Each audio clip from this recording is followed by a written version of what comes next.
Even if you have one or two properties, I recommend using a property management software just because of the unified calendar and the unified inbox, where it takes, say if you're just on Airbnb and VRBO, just so you don't have to deal with two separate apps, it just unifies everything. Welcome to the Rental Property Owner and Real Estate Investor Podcast, brought to you by the Rental Property Owners Association, where real estate investors have found success since 1968. I'm your host, Brian Hamrick from Hamrick Investment Group. This episode is sponsored by Green Property Management, managing everything from single-family homes to apartment complexes in the West Michigan area. Find out more at greenpropertymgt.com. And RCB & Associates, helping real estate investors and small business owners navigate the complex world of health insurance and Medicare benefits at rcbassociatesllc.com. Hello and welcome to episode 438. Thank you, everyone, for joining us for this panel on boutique hotels and resorts. We are going to be discussing how we've been applying the short-term rental model to these types of properties and the challenges we faced and the strategies that we are employing to find success. We've got a great lineup for you today with two partners of mine who have been investing in exactly those types of properties. And the one partner who's actually here right now and not stuck in traffic is Alex Jarbo. Hey, everyone. Alex, let me introduce Alex here. So Alex is all the way from Asheville, North Carolina. And he is a writer on Bigger Pockets on the short-term rental space. You might have read some of his stuff. Several years ago, Alex was actually on the Rental Property Owner and Real Estate Investor podcast. And he was talking about his short-term rentals and A-frames that he's doing in North Carolina. So we kept in touch after that recording. And in 2022, Alex got an amazing resort in Asheville, North Carolina, under contract.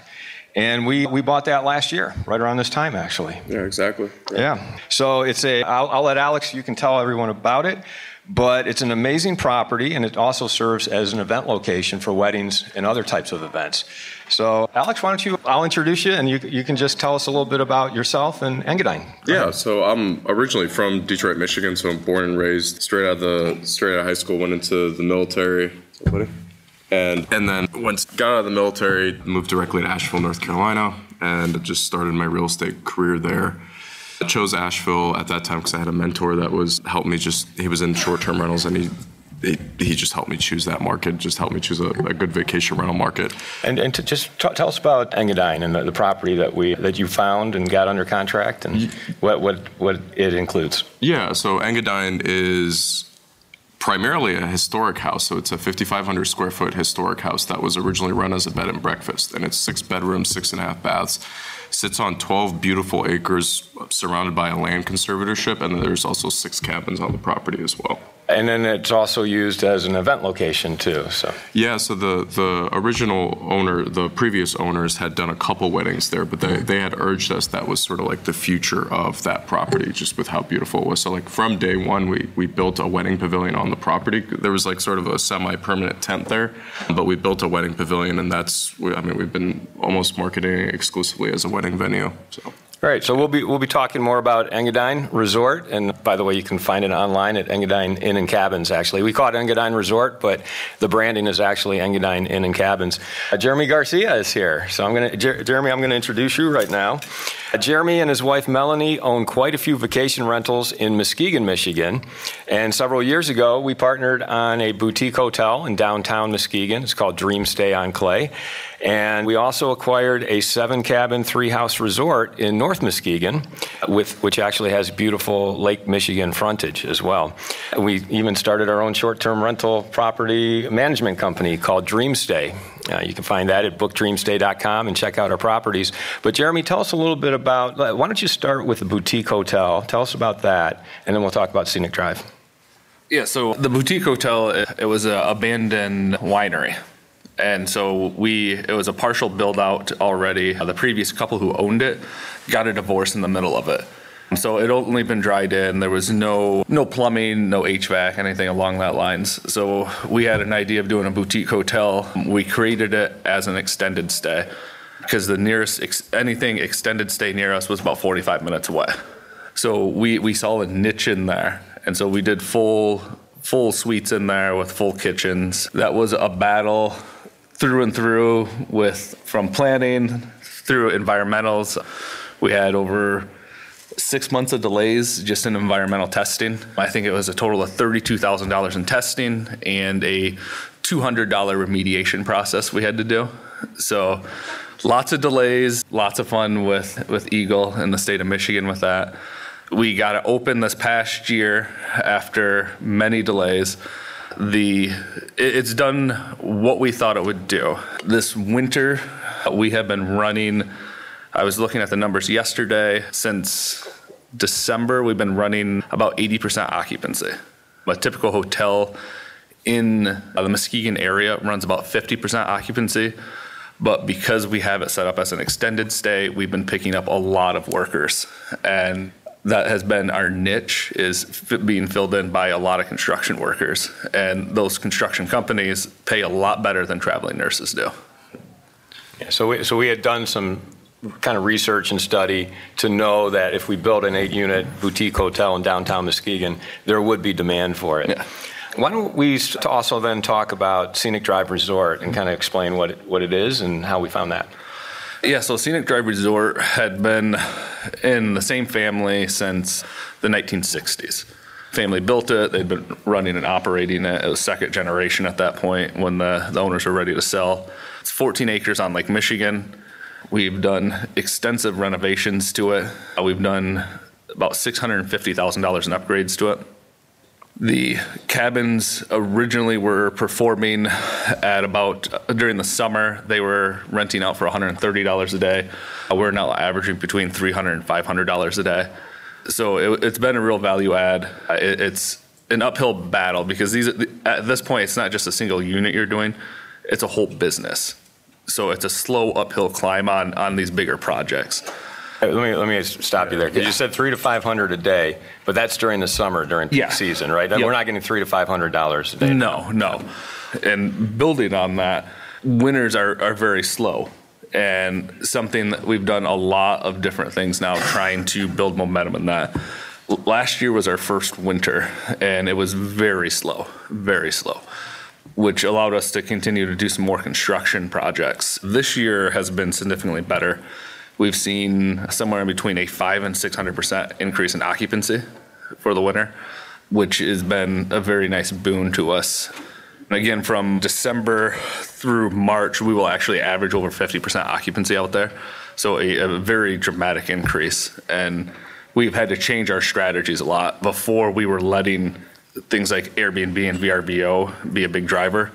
Now out there at the hotel and at Scenic Drive, we're about 35% direct bookings. So we're doing a lot of money on Google Ads, different things like that, which has been a really good return. We're spending about $500 between the two facilities on Google Ads, and we're now about a third of direct bookings.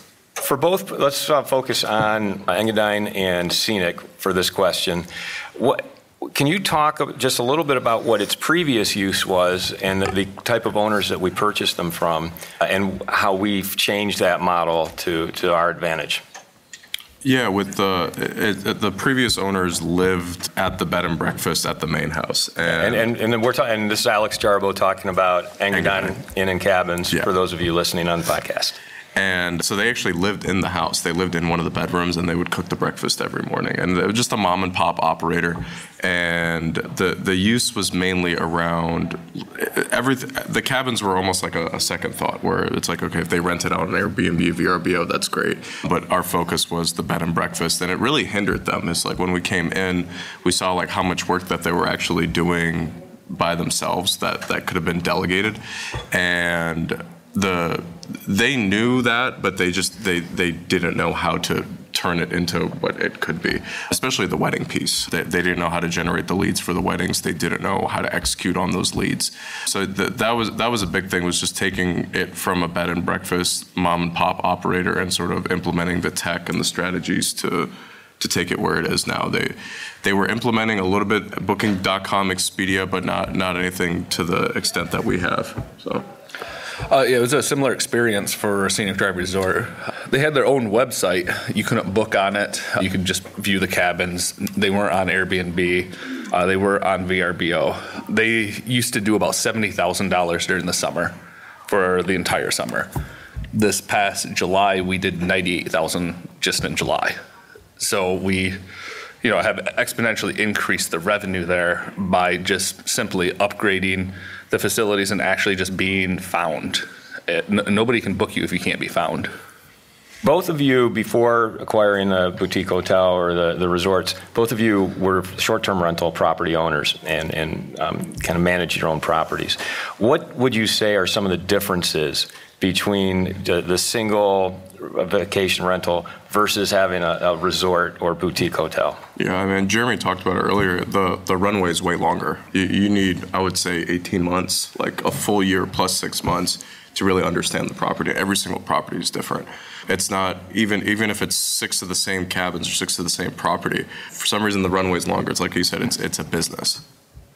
Yeah, I agree. That's the single biggest difference is your runway is definitely longer. There is more work because it is a business. We always say run things like a business, but when you're running an individual short-term rental, you're not spending money on marketing ads. You're not going out on Google. We, quite frankly, run less OTAs as well when we have individual OTAs are booking channels, online travel agencies. Yeah. So we're not on as many of those with an individual home. Whereas with the resorts, we're making sure that we're on everything, and it takes way more time. Once we started doing a hotel and a resort, then we started going to all the chamber meetings and getting leads from there. If you're doing an individual place, it's really more as a hobby is the way it gets ran.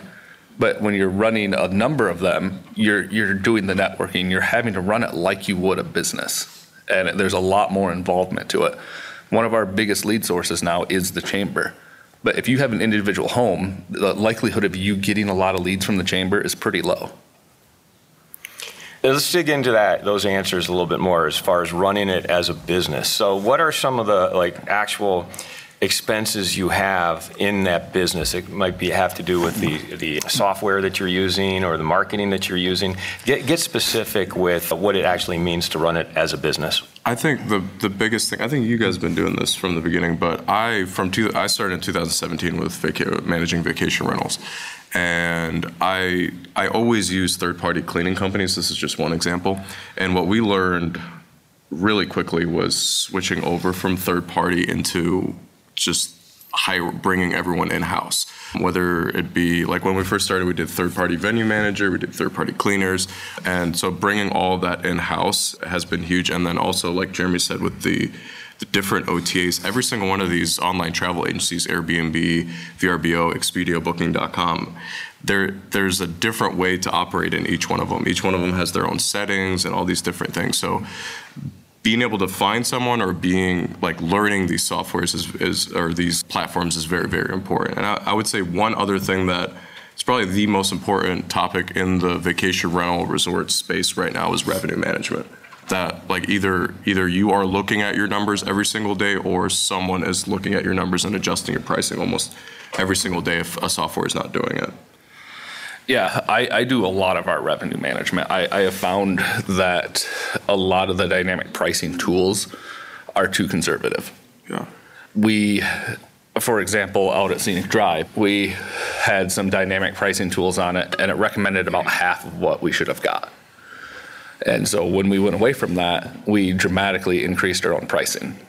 And so one of the things that those pricing tools are always taking into consideration is what are other homes that are similar that are, a 2-bed, 1-bath, right?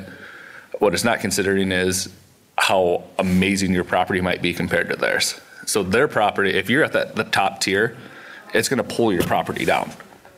So that's something you might want to consider if you're using dynamic pricing is how are you comparing with those other properties? So I do a lot of revenue management. And then you had another portion? Well, just what softwares are we using and where are we spending our money that would be different? It's because we're running it as a business. It's a larger property. Yeah, where does the money get spent? Another piece of software we're using is we use ResNexus. It's a hotel software. And so it allows us to do, of course, direct bookings through our website, which there's a lot of channel managers that allow that as well. But what we can do is easily move reservations around. So, for example, the hotel, somebody can just book in automatically, and we can move them into whichever room we want. So we can consolidate rooms down and open up other lengths of periods so we can take longer bookings again. So we have those abilities to consolidate things down. If you don't have that ability, you might have a 2-day booking here, another 2-day booking, and then another room with another 2-day booking. You can move those all into one room.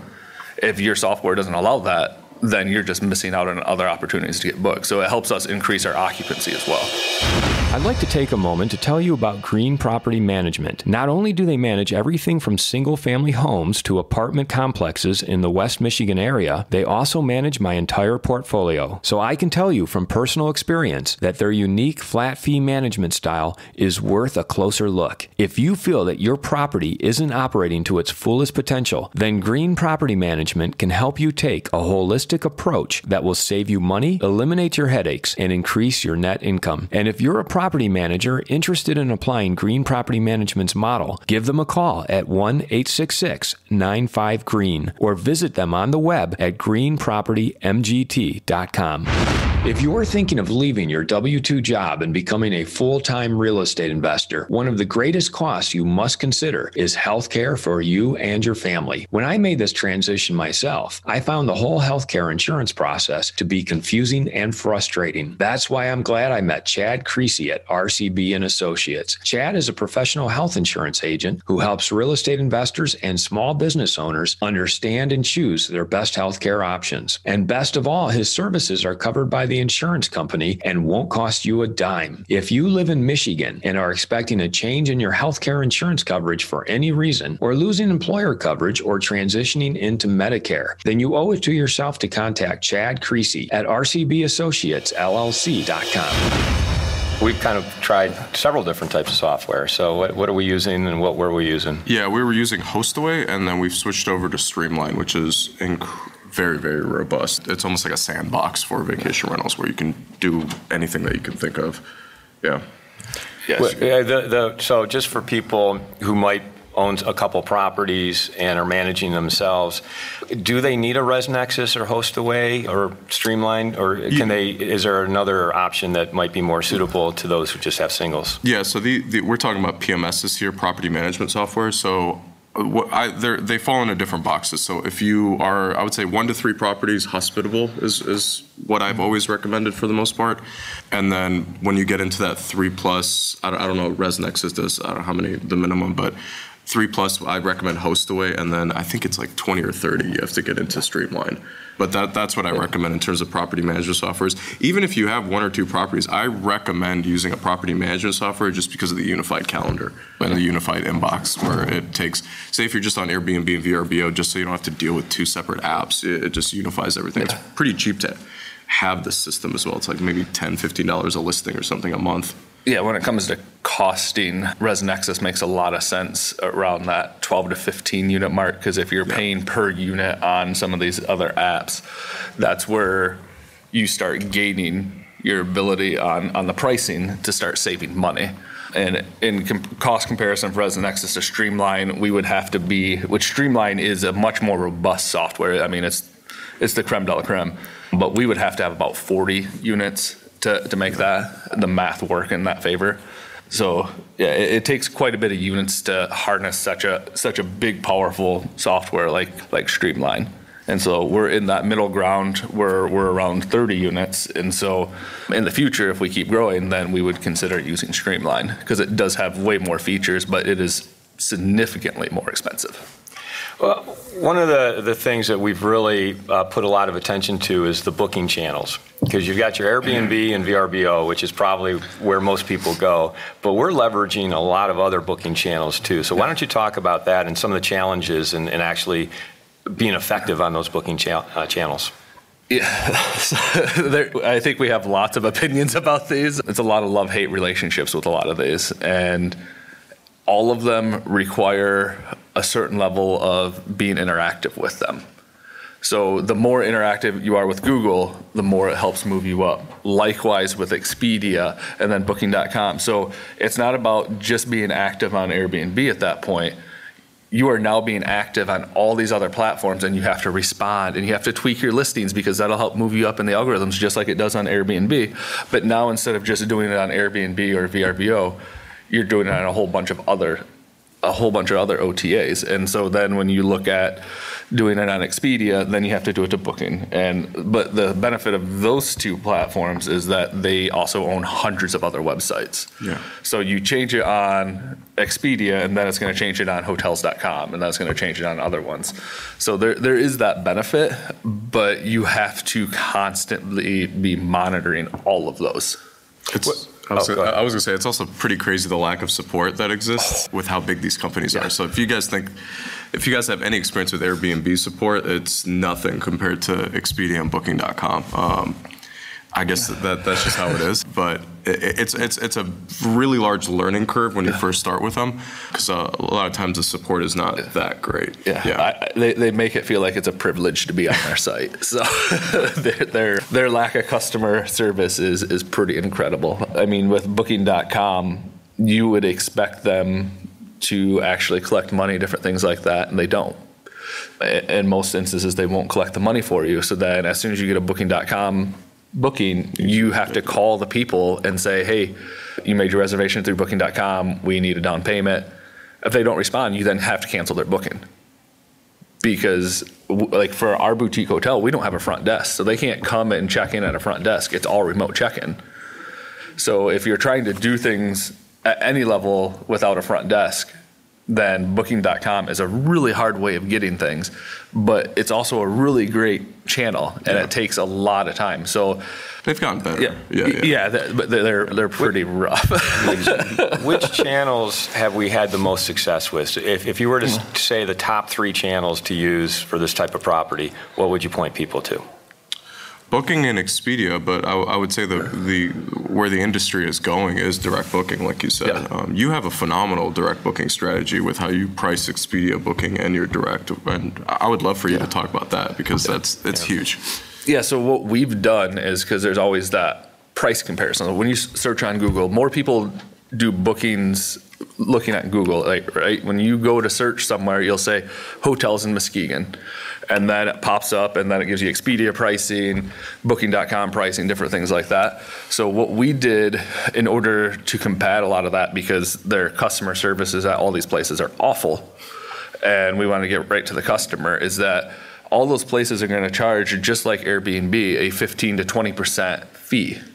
So we built that in, so any reservation that comes in through Booking.com or anything like that is already upchucked 15 to 20%, depending on which channel.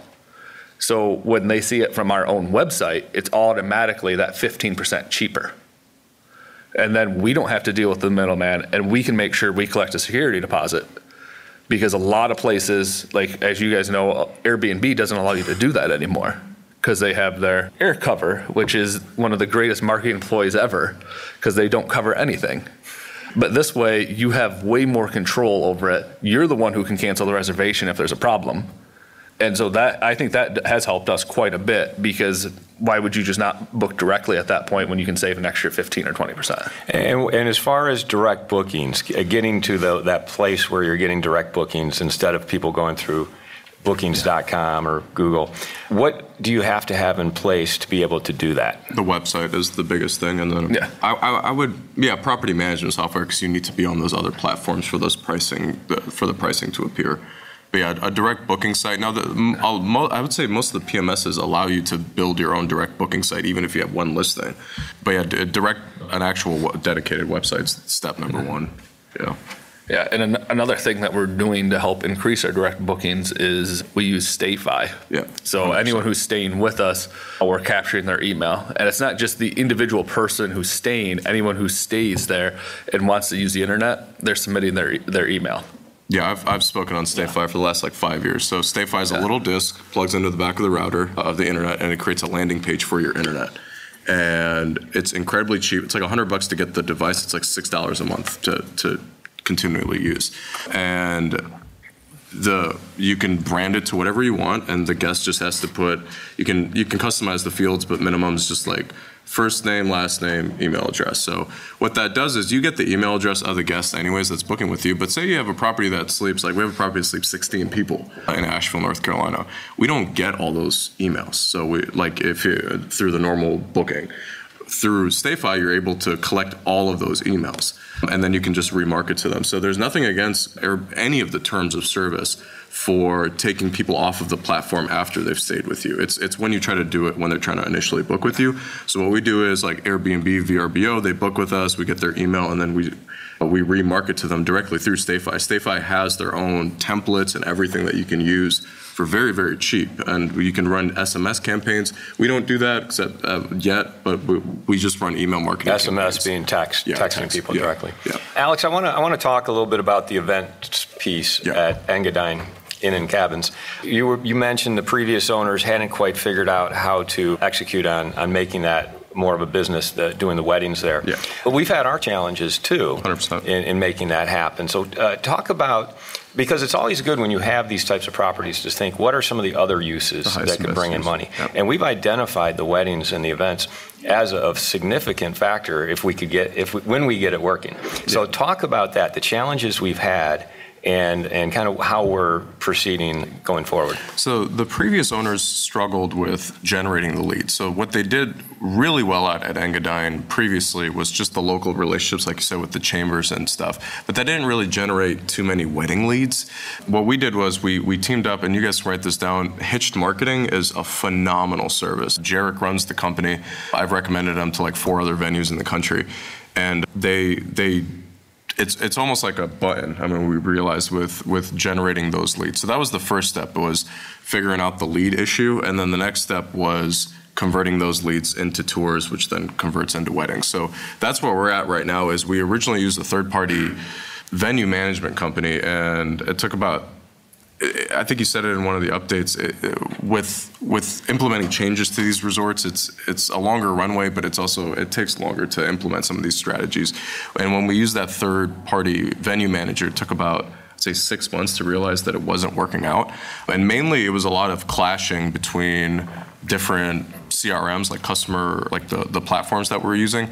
So like the lead management company, the lead generation company was using their own CRM, and Shay, our third-party venue manager, was using a different CRM, and they just kept clashing. So that was the biggest thing that we struggled with, was just literally converting those leads into tours. And that was probably also because she had other venues under her. She's one of the bigger venue managers in the area. Asheville's a big wedding destination location for weddings, anyways. But now what we've done is we've brought on a market manager into that market, and then they also handle the venue piece. They don't handle the wedding planning piece. We still delegate that. But now that we have the leads, and then another thing that Hitched Marketing does is they can insert a virtual assistant to literally handle all the messaging that happens inside of the CRM and get you to the point of a tour. So like all it is for us is we have Hitched Marketing CRM. We have their VA that we pay them, I think, $400 a month to literally just stare at the screen and answer messages that come through. And then our market manager has a Calendly link, and then it's linked directly. So there's, like you said, minimizing as many points in that chain. Yeah, eliminate all those friction points and try to make it as streamlined as possible. Yeah. Jeremy, we had talked about an event space at Scenic Drive Resort, but we kind of decided against that to some degree. So as we talk about the thought process we go through and saying, okay, how else can we maximize the revenue from these properties? Because we have amazing properties, but how do we maximize the revenue? And what are some of the ideas that we may have even thought of and then dismissed? And what are some of the ideas that we might be moving forward on? Yeah, so Scenic Drive, we have opted not to do weddings. The reason being is because it's a very long, narrow lot. And I feel a wedding could be very disruptive to our neighbors. Some of their neighbors' property lines in their houses, but right up. I mean, we're talking, 20, 30 feet away. Yeah. So a wedding could be very disruptive because, a lot of weddings, people get drunk, different things like that. So we have tried to make sure that we're pushing how quiet and serene the area is and using it as a retreat like that. So another avenue that we're currently working with is that we're currently working with the Illusion Adventure Park that's 1 mile away from us. It's a great asset to us, but we haven't had winners for the past 2 years. So that hasn't been the asset that we were hoping for it to be. And so they're also looking for new ways of generating income themselves. So they've been working on becoming a year-round destination, and they are working on doing corporate retreats. So we're working with them to then become the preferred vendor for these corporate retreats. So as they're working on trying to build out their shoulder seasons, that's where we need the most help at in our business, is also the shoulder seasons. It allows us to sync up with the largest asset around us. So we're only a couple hours from Chicago. CEOs from Chicago want to do corporate retreats. We're right on Lake Michigan. There's very few resorts that are right on Lake Michigan. And again, this is that idea of building a business versus having an overnight success with an individual unit that you could have with an Airbnb. So this is a long-term strategy where we're looking at becoming the preferred vendor for a team building event and working with coordinators for that. And that would work very good at that location, because we don't think if you're there for a corporate event, we're hoping you're not having a big rager, and the likelihood of that happening is a lot lower. We're going to take Q&A here in 1 second, but Alex, I want you to say something about the cow idea that we have at Engadine. You got to mention that. Yeah, I have no idea where that even. I think that so we do our weekly meetings, and we were considering bringing like mini Highland cows to the property, because one, our landscaping bill is ridiculous at that property, but also they're very easy to take care of. And surprisingly, there's a lot of breeders in that area that I've lived there for 7 years, and I didn't know that until we started talking to like our maintenance guy and stuff. But we were considering doing that, but it's almost like not a secure. Yeah. Why Highland cows? What's the scoop with Highland? I feel like they're just all why over. Is that special? Yeah, they're all over social media right now, and I think it would because people like to hug them, right? I mean, isn't that what it is? Yeah, I mean, there's like people doing like yoga retreats with them and stuff like in our market. So they're also crazy expensive. They're like $4 to $8 grand a pop. So I'm like, we got to put security systems like we don't have security systems at our property just to take care of them. But so can you guys hear me on this microphone? All right. So whether we do the cows or not, those are the kind of ideas we're kicking around. Yeah. It's like upgrade the hot water heaters or get 2 cows. And I think that actually builds on what the hospitality experiences are becoming too. So the world's most expensive hotel in Italy, it's a villa, and what it does is it offers really unique experiences. Like when you get there, you don't just pull up and have valet. You actually pull up, and then they have this little mini 1960s Fiat car come and pick you up and take you up to the villa. But it's one of those Instagrammable moments, and they're known for having this stupid little car that just drives people around. So there's those little gimmicks like that, whether it's going to be a Highland cow or something like that, but it's those little features that are going to help elevate the next person out from the crowd. That's going to separate you from the Motel 8 or the Delta or whatever the case may be.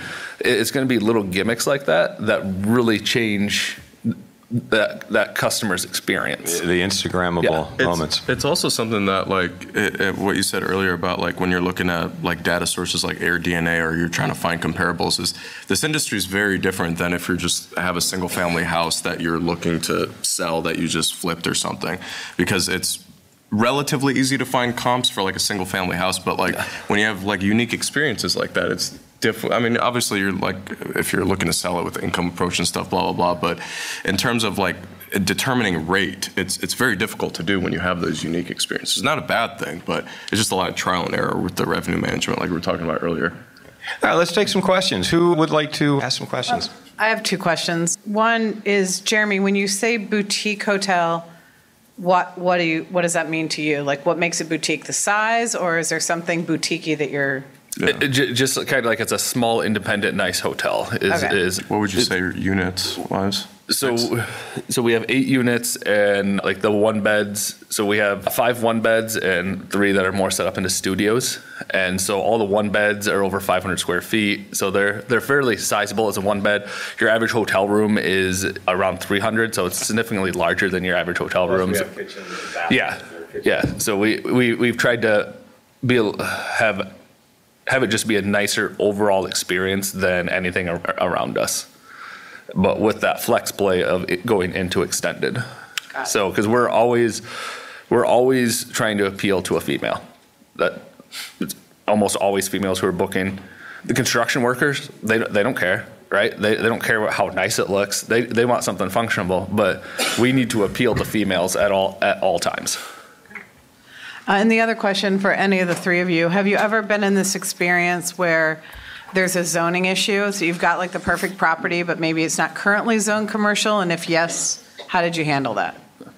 It's working. I mean, this literally happened last night. I mean, working with the planning department is very important. Sometimes a little bit difficult to do, but just with working with like hundreds of students at this point through a coaching program that I teach for, it's better to attack those up front with, I mean, most of the time the workers are there, the people who work in these offices are there to help.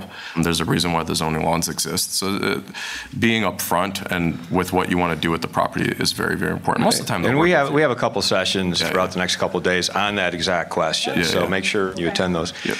I do want to say there is a technical definition of a boutique hotel, but I'm not sure what it is because it has to do with the number of units. Does anyone know what the number of units is, what that threshold is? But there is a technical definition. I thought it was 6, but So I believe it's above commercial residence, so you have to be 5 units or more. Mm-hmm. But you also it has to be zoned commercially, which our hotel is. Which sometimes and it sounds good to say boutique hotel. Right? I mean, from a marketing standpoint. Then vacation rental complex. Under 33. So Chip Conley, the godfather of that. Mm-hmm. Yeah. Okay, so under 33 units is a boutique hotel. I mean, I don't know. Well, let's go with 33. It would be a crappy hotel. I wouldn't call it a boutique. That's in my slideshow later. Yeah. What time is that? 1:30. Yeah. So the first is a comment. I love the Highland Cow idea. It's very Instagrammable. I love it. That's good to know because we haven't bought them yet. And I can see someone saying, "Oh my gosh, I'm so excited to see the cows. The place is great, but the cows, I'm so excited to pet or hug or whatever." And then the second is a question about the construction companies paying better than traveling nurses. So construction companies, I typically think of as a crew of construction workers.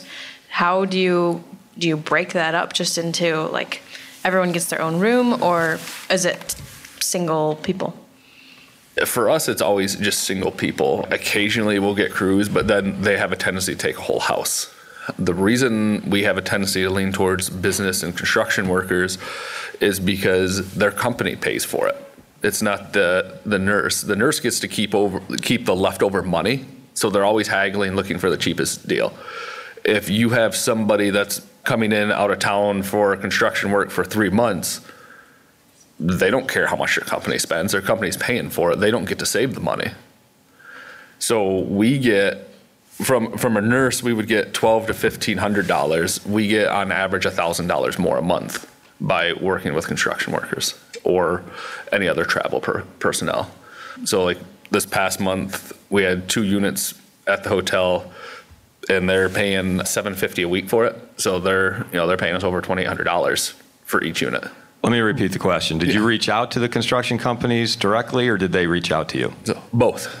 Okay. So we are pursuing both avenues. So when you guys first acquired the assets, are you guys, when you're doing the construction or rehabbing, is there anything different than the finishes or amenities that you would do in like the single family homes, or is it sort of the similar type of thought process?